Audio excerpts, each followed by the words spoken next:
ઠંડી થવા મૂક દો પછી આ ચોકલેટ હું ખાઈ અત્યારે ટાઢી થવા મૂક દો એલા ચોકલેટ આ તો મોટા ભાઈની ચોકલેટ લાગે આ તો આ ચોકલેટ હું ખાઈ લે બહુ હવા મારે છે ને બૂચ મારી લો આ ચોકલેટ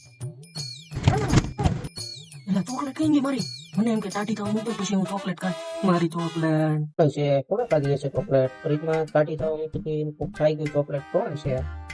હા મોટા કેમ છે કેમ ટેન્શન માં લાગે છે તું હા નહીં મેં ફ્રીજ માં ચોકલેટ મૂકી દીધી કોક મારી ચોકલેટ ખાઈ ગયું ઘરમાં કોણ હોય કોને ખબર મારે ચેક કરવું જોઈએ કોક પકડાય તો એને હું બહુ મારવાનો ચોકલેટ મારી ખાઈ ગયું છે ને હા નહીં મમ્મી ખાઈ ગયા ચોકલેટ બીજું કોઈ નહીં ખાઈ ગયો હોય પપ્પા તને શરમ નથી આવતી મમ્મી નું નામ દેતા મમ્મી તો ખવડાવીને ખાઈ છે અને મને લાગે છે કે તે જ ચોકલેટ ખાધી લાગે છે મારી બાકી કોઈ એમનું નામ કોઈના દે નહીં હો બકા ના ના હો મેં તારી ચોકલેટ નથી ખાધી ખોટે ખોટું મારું નામ નહીં દેતો આ તને પેલા કહી દો અને તારી ચોકલેટ હવે વાત પછી ક્યારેય નહીં ખાવા તો કઈ વાંધો નહીં તારે તો કઈ ચોકલેટ ખાવી નથી મને એમ હતું કે હું ને મારો નાનો ભાઈ બે અડધી ચોકલેટ ખાવું હવે તો તારે મારી ચોકલેટ ખાવી નથી